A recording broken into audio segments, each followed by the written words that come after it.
Chapter 3 Monday, May 27th, 1776.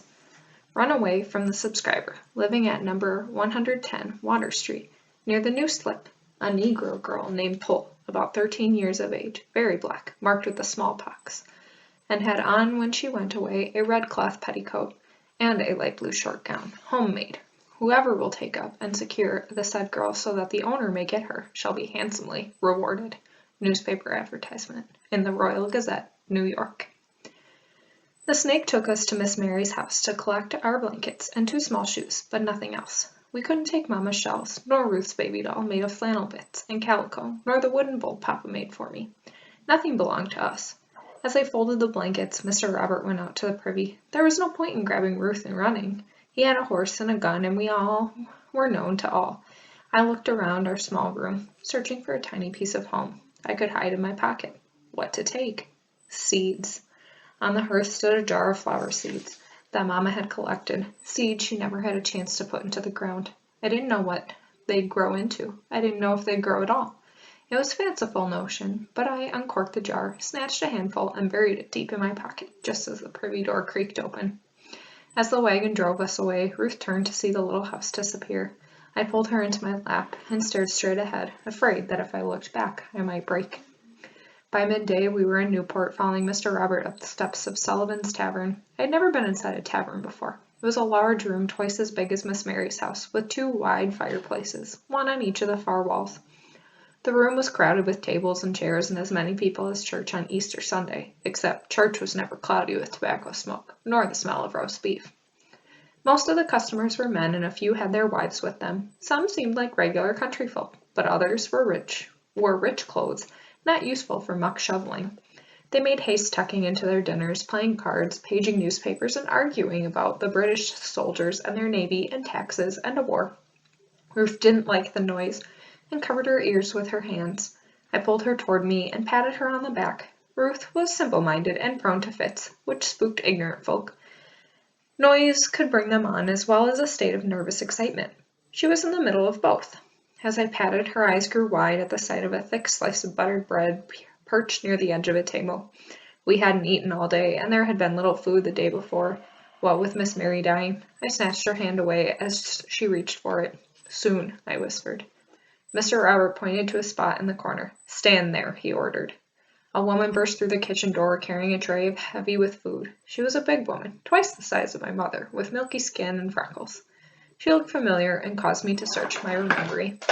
"We'll have Jenny fatten up the British Navy and make their ships sink to the bottom of the sea," yelled a red-faced man.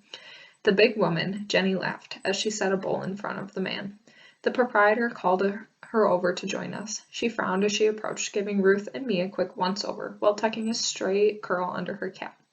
"These are the girls," Mr. Robert explained. "It don't matter," the proprietor said as he put his hand on Jenny's back.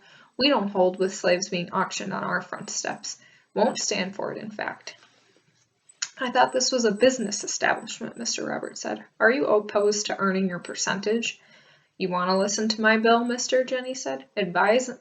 "Advertise in the paper. That's what we do around here." "I don't have time for that. These are fine girls. They'll go quickly. Give me half an hour's time on your front steps, and we'll both walk away with heavier pockets." Jenny's husband pulled out a rag and wiped his hands on it. "Auctions of people ain't seemly. Why don't you just talk quiet like to folks? Or leave a notice tacked up. That's proper." "I recall an auction not 20 yards from here," Mr. Roberts said. "One of Brown's ships brought up loads of rum and slaves from the islands. They must have sold 35-40 people in 2 hours' time." "Rhode Island don't import slaves. Not for 2 years now," Jenny said.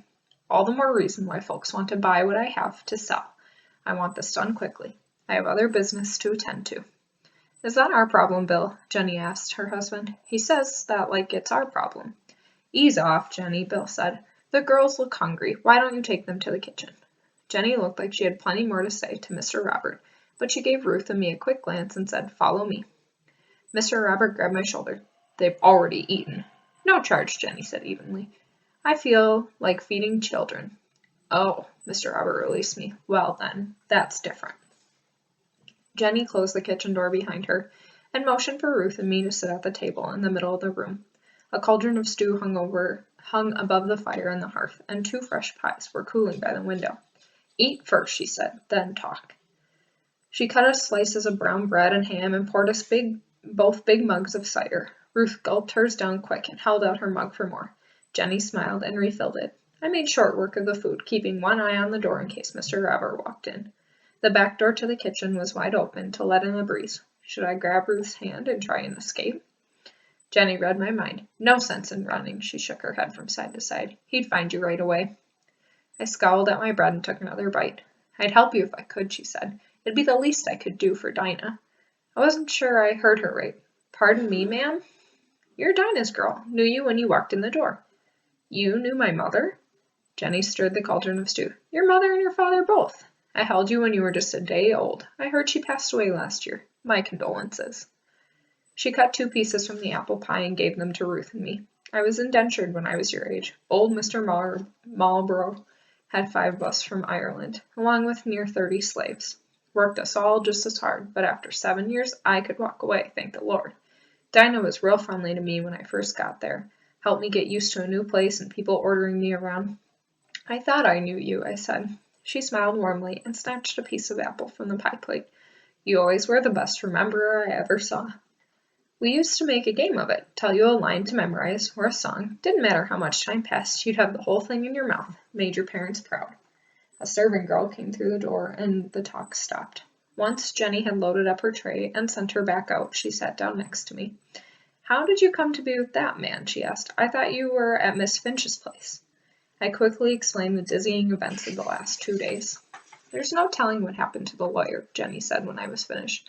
Boston is a terrible confusion. First the King's army and now Washington's. What should I do? I asked. The words came out louder than they should have. Jenny gently covered my mouth with her hand. Shh, she warned. You get used to your head. I grabbed her hand. Could you take us? Please? You knew Mama. She slowly pulled her hand from mine, shaking her head. I'm sorry, Isabel. I dare not. But... Bill opened the door and poked his head in. He wants the girls. Best to hurry. A thin woman stood next to Mr. Robert. Her plum-colored gown was crisp and well-sewn. An expensive lace trailed from the small cap on her head. She was perhaps 45 years, with pale eyebrows and small eyes like apple seeds. A fading yellow bruise circled her right wrist, like a bracelet. She looked us over quickly. Sisters? 2 for the price of 1, Mr. Robert said. Hardest working girls you'll ever own. What's wrong with them? The woman asked bluntly. Why such a cheap price? Mr. Robert's snake smile widened. My haste is your good fortune, madam. These girls were the servants of my late aunt, whose passing I mourn deeply. I must quickly conclude the matters of her estate. The recent unrest, you know. A woman joined the woman, his eyes suspicious and flinty. He wore a red silk waistcoat under a snuff-colored coat with silver buttons, a starched linen shirt, and black breeches. The buckles on his boots were as big as my fists. And what side do you take in the current situation, sir? He asked. Are you for the king, or do you support the rebellion? Conversation at nearby tables stopped as people listened in. I pledge myself to our rightful sovereign, the king, sir, Mr. Roberts said. Washington and his rabble may have taken Boston, but that's the last thing they'll take. The stranger gave a little bow and introduced himself. Eli Lockton, at your service, sir. This is my wife, Anne. Mr. Robert bowed politely in return, ignoring the muttering at the table behind him. May I offer you both some sup and drink that we might be better acquainted? They all sat, and Jenny swooped over to take their orders. Ruth and I stood with our backs against the wall as Mr. Robert and the Locktons ate and drank. I watched them close. The husband was a head taller and twice the girth of most men. His shoulders rounded forward and his neck seemed to pain him, for he often reached up to rub it. He said he was a merchant with business in Boston, New York, and Charleston, and complained about how much the Boston uprising cost him. His missus sipped Jenny's chowder, shuddered at the taste, and reached for her mug of small beer. She stole glances at us from time to time. I could not figure what kind of mistress she would be. In truth, I was struggling to think straight. The air in the tavern had grown heavy, and the weight of the day pressed against my head. When the men took out their pipes and lit their tobacco, Ruth sneezed, and the company all turned and considered us. Well then, Lockton said, pushing back from the table to give his belly some room, the wife is looking for a serving wench. Mrs. Lockton crooked her finger at us. Come here, girls. I took Ruth by the hand and stepped within reach. Mrs. Lockton studied our hands and arms, looked at our feet, and made us take off our kerchiefs to look in our hair for nits. Can you cook? She finally asked me. Not much, ma'am, I admitted. Just as well, she said. I don't need another cook. What do you do? I put my arm around Ruth. We can scrub your house clean, care for cows and pigs, work your garden, and carry just about anything. My aunt trained them up herself, and they come with blankets and shoes. Lockton sighed. Why not wait, Anne, and procure another indentured girl in New York? His wife sat back as Jenny arrived with coffee. Indentured servants complain all the time and steal us blind at the first opportunity. I'll never hire another. Jenny set the tray on the table so hard the cups rattled in their saucers. Lockton reached for a plate of apple pie. Are you sure we need 2? These are uncertain times, dear. Mrs. regarded Ruth. This one looks simple. Is she addle-plated? Ruth gave a shy smile. I spoke before Mr. Robert could open his mouth. She's a good, simple man, ma'am. What does what she's told. In truth, she's a harder worker than me. Give her a broom and tell her to sweep, and you'll be able to eat off your floor. Jenny poured a cup of coffee and set it in front of the missus, spilling a little on the table. She's prettier than you, Mrs. said, and she knows how to hold her tongue. She turned to her husband. The little one might be an amusement in the parlor. The big one could help Becky with the firewood and housekeeping. Jenny pressed her lips tight together and poured coffee for Lockton and Mr. Robert. Mrs. bent close to Ruth's face. I do not brook foolishness, she said. Ruth shook her head from side to side. No foolin', she said. The missus cocked her head to one side and stared at me. And you? You are to address me as madam. I expect obedience at all times. Insolence will not be tolerated, not one bit, and you will curb your tendency to talk. Yes, madam, I stuttered. What say you, Anne Lockton said. We'll sail with the tide. I want these girls, husband, madam said. It is Providence that put them in our path. How much do you want for them? Lockton asked. Mr. Robert named his price. Our price. 2 for 1. Us being sold like bolts. Of faded cloth or chipped porridge bowls. Wait, Jenny announced loudly. I'll take them. The table froze. A person like Jenny did not speak to folks like the Locktons or the Robert. Not in this manner. Lockton stared at her as if she had grown a second head. I beg your pardon? Jenny set the kettle on the table, stood straight, and wiped her palms on her skirt. I want them 2 girls. I need the help. We'll pay cash. Keep to your kitchen, woman. Madam Lockton's words came out sharp and loud. Did she change her mind? Will she really take us? Work in the tavern wouldn't be bad. Maybe. And Jenny would be kind to Ruth. I could ask her round about Lawyer Cornell's papers. When we found Miss Mary's will, I'd work extra to pay Jenny back for the money we cost her, fair and square. Ruth and me would stay together, and we'd stay here, close to Mama. Please, God, please, God. Leave us, Lockton said to Jenny, and send your husband over. Jenny ignored him. It'll take us a couple of days to get your money together, she said to Mr. Robert. We'll give you free lodging in the meantime. Mr. Robert's eyes darted between the 2 bidders. Ruth yawned. I crossed my fingers behind my back. Please, God, please, God, please, God. Madam Lockton flicked crumbs to the floor with her handkerchief. Dear husband, she said, these girls are bargain at a double price. With your permission, might we increase our offer 2-fold? Lockton picked at his teeth. As long as we can conclude this business quickly. Madam stared at Jenny. Can you top the offer? Jenny wiped her hands on her apron, silent. Well, Madam Lockton demanded. Jenny shook her head. I cannot pay more. She bobbed a little curtsy. My husband will tally your account. She hurried for the kitchen door. Mr. Robert chuckled and reached for his pipe. Well then, we had a little auction here after all. Such impudence is disturbing, Lockton said. This is why we need the king's soldiers to return. He pulled out a small sack and counted out the coins to pay for us. I thank you, sir, for the meal and the transaction. You may deliver the girls to Hartsburn if you please. Come now, Anne.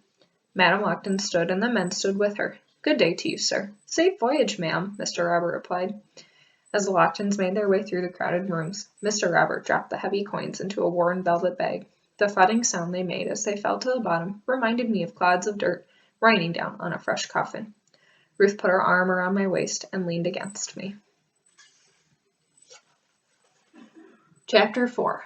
Monday, May 27th through Wednesday, May 29th, 1776.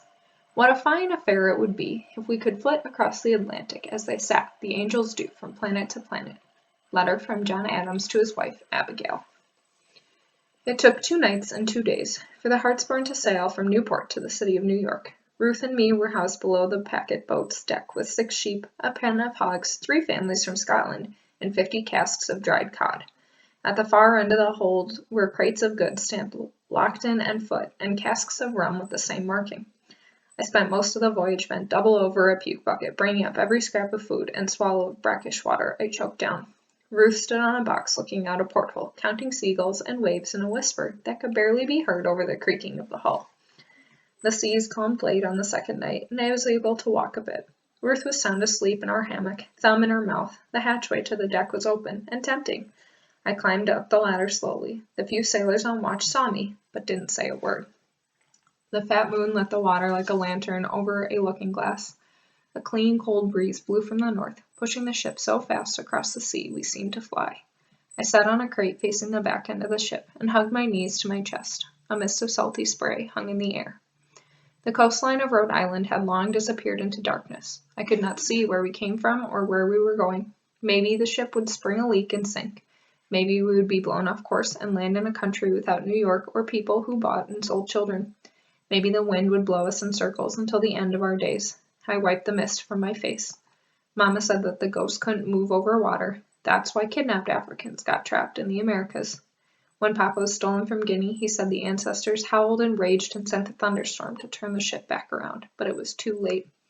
The ghost couldn't cross the water to help him, so he had to make his own way in a strange place, sometimes with an iron collar around his neck.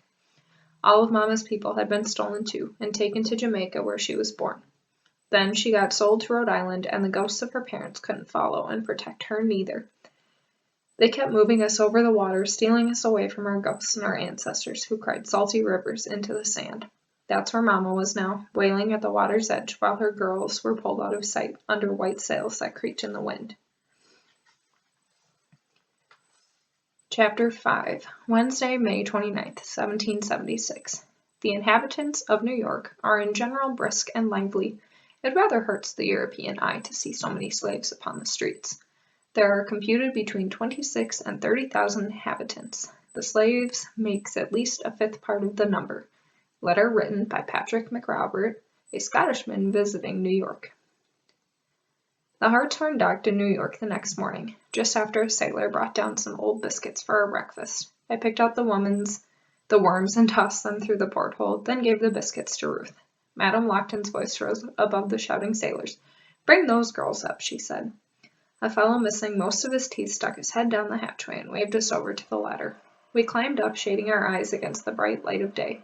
Men of all types and colors swarmed the deck, carrying casks and chests down the gangplank, scurrying up the rigging to tend to the sails, unloading gear, loading gear, and making me feel very small and in the way.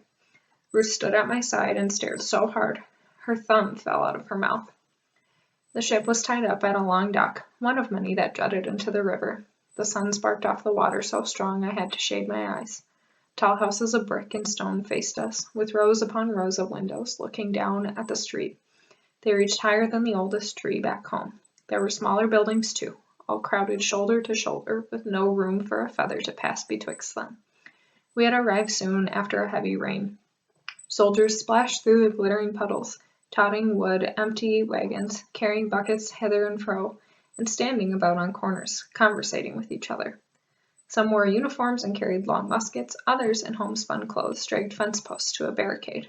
There were ordinary people too, maids with baskets over their arms moving in and out of shops, and cartmen pushing their barrows over cobblestones, calling out to each other and yelling at the dogs in their way. The working people were dressed muchly as we did out in the country, but there were a few gentry who stuck out of the crowd like peacocks wandering in the chicken pen.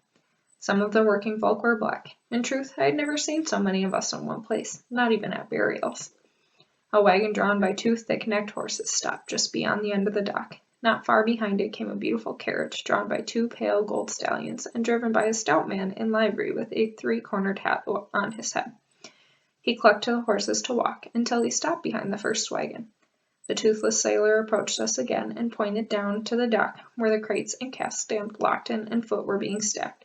"That's where you belong. Don't wander off, or one of them soldiers will shoot you dead."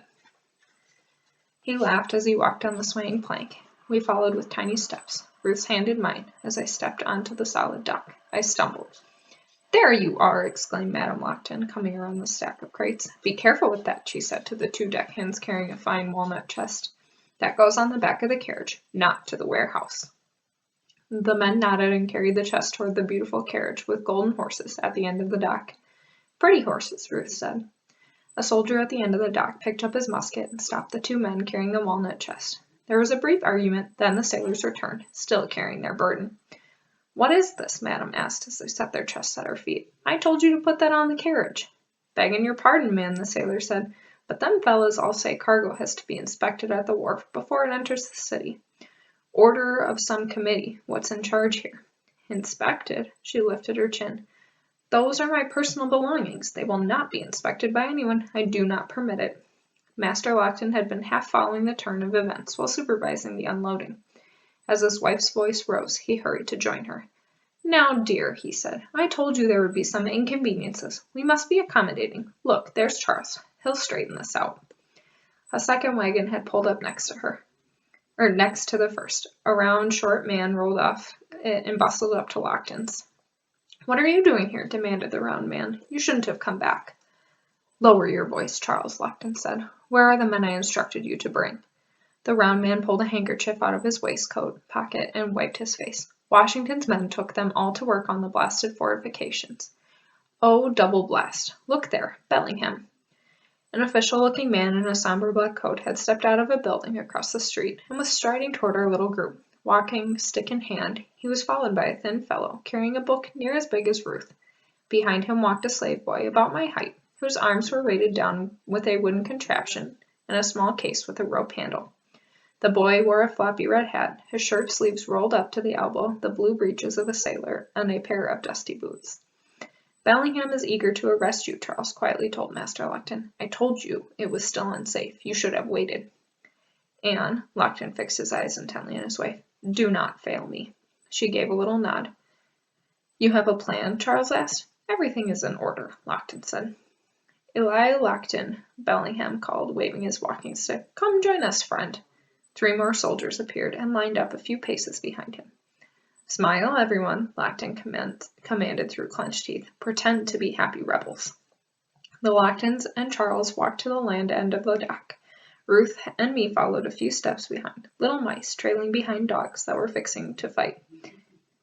The boy in the red hat set down the case and fiddled with a strange wooden thing. It was actually 2 strange wooden things, a folding desk and a small stool.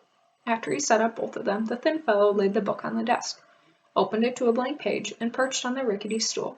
The boy opened the case and took out a bottle of ink and a quill, which he set next to the book. He closed and latched the case, then stepped back and put his hands behind his back, eyes ahead like he was a soldier too.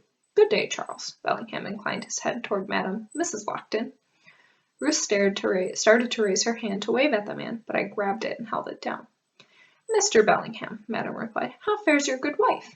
"Happy that summer is nearly here. You know how she hates the cold." "Please tell Lorna I shall call on her as soon as we are settled," Madame said. "Very good," Bellingham said. "We thought you were in London, Elihu." "London, never!" exclaimed Lockton. "England offers us nothing but taxes, stamps, and bloodshed." "How odd. Word from Boston is that you still lick the king's boots."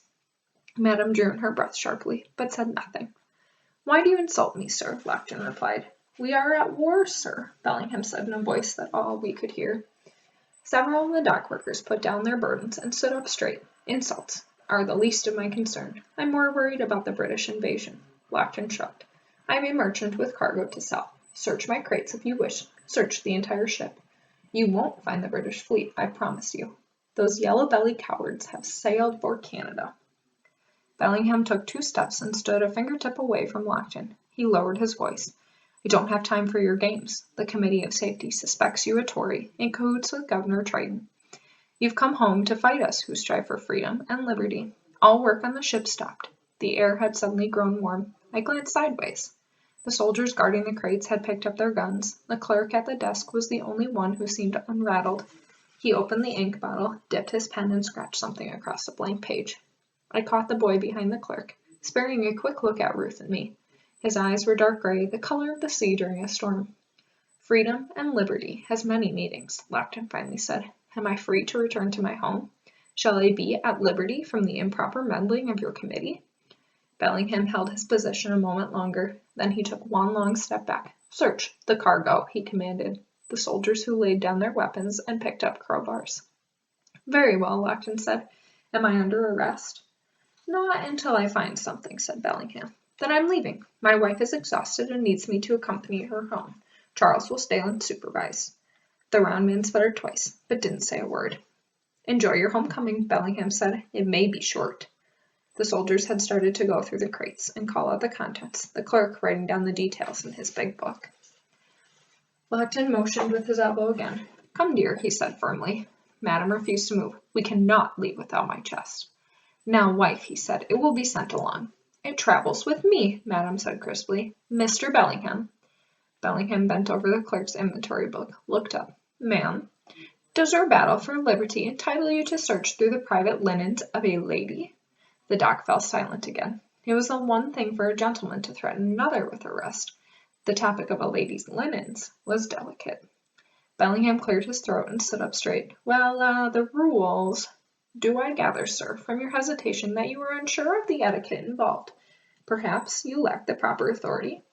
She carefully set herself on the walnut chest in question. "Oh, no, Anne, please," Lockton groaned. "Do not do this, my dear."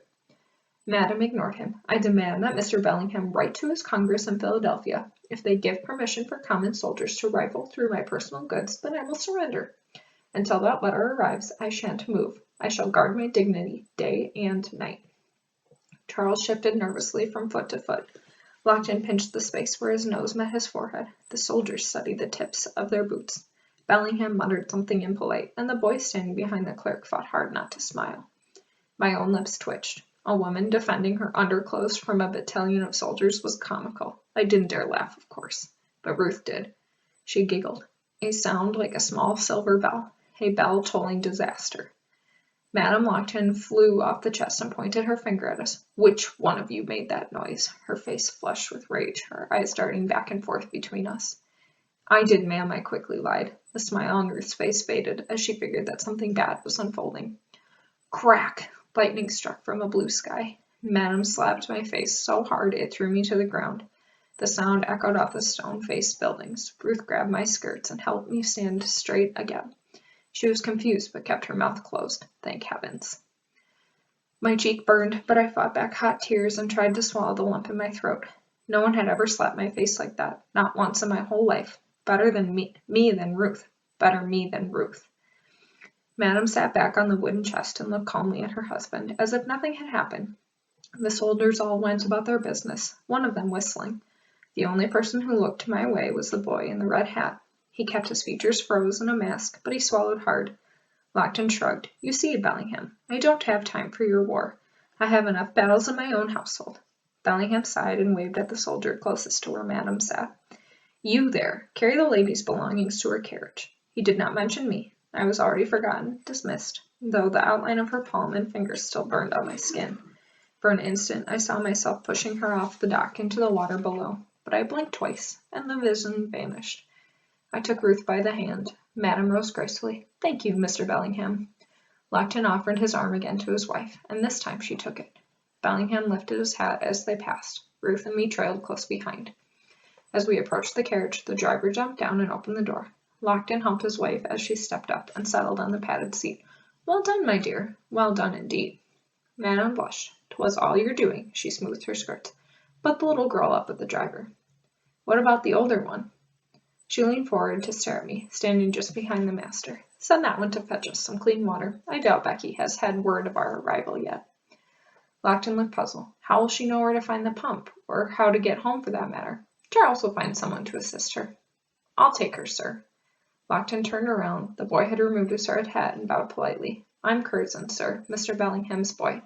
My master needs me to fetch new clothes out of Vanderwater Street. I could show your girl the way."